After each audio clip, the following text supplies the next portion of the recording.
وَإِن تَتَوَلَّوْا يَسْتَبْدِلْ قَوْمًا غَيْرَكُمْ ثُمَّ لَا يَكُونُوا أَمْثَالَكُمْ، اگر تم نے دین کی حفاظت نہ کی، دین کا کام نہ کیا، خانہ خدا کا تحفظ نہ کیا، اللہ تعالیٰ نے قرآن میں واضح فرما دیا کہ وہ اوروں کو لائے گا جو تمہاری طرح نہیں ہوں گے۔ ناظرین، اس سے بڑی بدبختی، بے حیائی اور بے شرمی کیا ہو سکتی ہے کہ مسجد کے اندر، اللہ کے گھر کے اندر، منبر رسول کی جگہ پر، اور جہاں اوپر قرآنی آیات لکھی ہوئی ہیں اور صحابہ کرام کے اسم مبارک لکھے ہوئے ہیں، تو اس جگہ پر گانا چل رہا ہے، وہ بھی لاؤڈ سپیکر کے اندر، کہ جے تو نچی نہ میرے نال لہنگے تے شراب ڈول دوں۔ اللہ معاف کرے، توبہ استغفر اللہ۔ یہ بات سوچتے ہوئے کہ انسان کی روح کانپ جاتی ہے۔ ہم نے تو دیکھا تھا کہ جب ہم بچپن میں مسجد کے اندر پڑھتے تھے تو ہمارے جو بڑے بزرگ تھے جب نماز پڑھنے کے لیے آتے تو واپس الٹے پاؤں جاتے تاکہ ہماری پیٹھ بھی مسجد کو نہ ہو، کہیں مسجد کے تقدس میں کوئی فرق نہ آ جائے۔ لیکن آج ہم دیکھتے ہیں کہ یہ مسجد کو ان لوگوں نے کیا بنا رکھا ہے۔ ایک خبر سامنے آئی ہے جس نے پوری امت مسلمہ کو جھنجھوڑ کے رکھ دیا ہے کہ پاکستان کے شہر اکاڑا کے اندر، شہر کے اندر، دیہات میں بھی نہیں، مسجد کے اندر باقاعدہ مجرے کا اہتمام کیا گیا ہے۔ فحش اور تنگ لباس پہن کر ٹھمکے لگائے جا رہے ہیں، اور جب ٹھمکے لگائے جا رہے ہیں تو اس کے لیے ڈھولچی کا بھی انتظام کیا گیا ہے، ڈھول بھی بجایا جا رہا ہے مسجد کے اندر۔ یہ مسجد کے باہر صحن کی بات نہیں ہے، مسجد کے اندر یہ سب کچھ ہو رہا ہے۔ مسجد کے اندر باقاعدہ کارپٹس بچھائے گئے ہیں اور دیواروں کے ساتھ کائناتیں لگائی گئی ہیں مسجد کی دیواروں کو چھپانے کے لیے، اور مسجد کا جو اوپر والا حصہ تھا، چھت والے حصے کے ساتھ، وہاں پر قرآنی آیات لکھی ہوئی واضح نظر آتی اور صحابہ کرام کے اسم مبارک لکھے ہوئے بھی نظر آتے ہیں، اور اس کے ساتھ مسجد کے اندر لگا ہوا ڈیجیٹل وال کلاک بھی نظر آتا ہے جو عموماً مساجد کے اندر لگا ہوتا ہے اور اس پر نمازوں کے اوقات لکھے ہوتے ہیں، وہ بھی صاف دکھائی دے رہا ہے۔ اور قاری عاشق حسین صاحب یہ کوئی عام دنیاوی بندہ نہیں ہے، یہ کوئی ان پڑھ جاہل نہیں ہے، یہ وہی قاری عاشق ہے جو اس مسجد کا پیش امام ہے، جو اس مدرسے میں بچوں کو پڑھاتا ہے، اور دیکھنے میں آیا کہ اس کے ساتھ ایک بنات کا بھی مدرسہ ہے جہاں غالباً بچیاں پڑھتی ہیں، اور قاری عاشق صاحب اس محفل کی روح رواں۔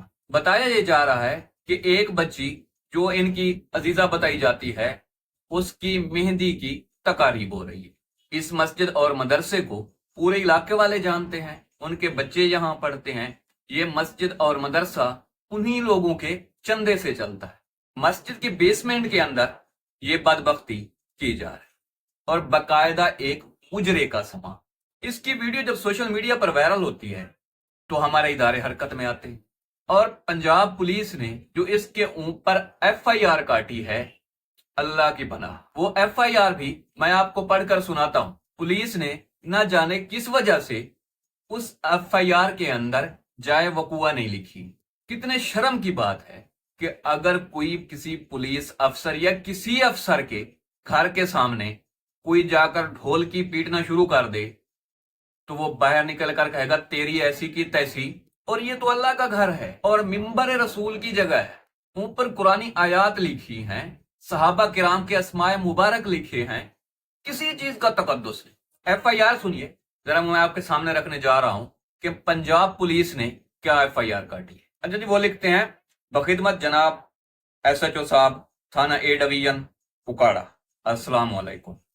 بکار سرکار مفروض ہوں کہ میں اس وقت بسلسلہ گشت و پڑتال گھوڑا چوک موجود، یہ اس مسجد کے ساتھ ہی کوئی گھوڑا چوک ہے۔ میں نے اپنے موبائل پر سوشل میڈیا فیس بک پر ایک ویڈیو دیکھی ہے جس میں دیکھا جا سکتا ہے کہ 2-3 رقاصائیں فحش نازیبا گانوں پر ڈانس کر رہی اور لاؤڈ سپیکر کا بھی استعمال کیا جا رہا ہے، جو کہ پتہ جوئی کرنے پر معلوم ہوا کہ یہ تقریب کالج روڈ پر قاری عاشق حسین صاحب نے منعقد کرائی۔ قاری عاشق حسین صابر علی ولد عارف، قوم کھرل، سکنہ عامر کالونی اکاڑا، محمد اسلم ولد محمد صدیق، قوم رحمانی، سکنہ عامر کالونی اکاڑا۔ اور رقاصاؤں کے ساتھ ڈانس کر رہے تھے اور لاؤڈ سپیکر کا استعمال بھی کر رہے تھے. انہوں نے لاؤڈ سپیکر کا استعمال کر کے اور فاحش ڈانس کر کے جرم کا ارتکاب کیا ہے. لیکن او بھائی، مسجد، وہ اللہ کا گھر، وہ ممبر رسول، وہ قرآن کی آیات، ان کا کوئی تقدس نہیں. انہیں آپ نے ایف آئی آر کے اندر لکھنا بھی گوارا نہیں کیا. میری تمام دیکھنے اور سننے والوں سے صرف یہی گزارش ہے کہ ہم بحیثیت مسلمان حضور نبی کریم صلی اللہ علیہ وسلم کے بتائے ہوئے طریقوں پر اور قانون کے دیے ہوئے راستے پر اور کچھ نہیں تو کم از کم اس پر زبان سے ضرور بولیں. اس کے آگے ہمارے اختیار میں نہیں ہے، وہ اداروں کے اختیار میں ہے. اور مجھے امید ہے کہ ہمارے اداروں کے اندر بہت سارے لوگ جو تحفظ اسلام کو اپنی جان سے بھی زیادہ عزیز سمجھتے، اور مجھے امید ہے کہ وہ اس کے اوپر ضرور ایکشن لیں گے اور آنے والے وقت میں بھی کوئی بدبخت شخص خانہ خدا کا تقدس پامال کرنے کی کوشش نہ کرے.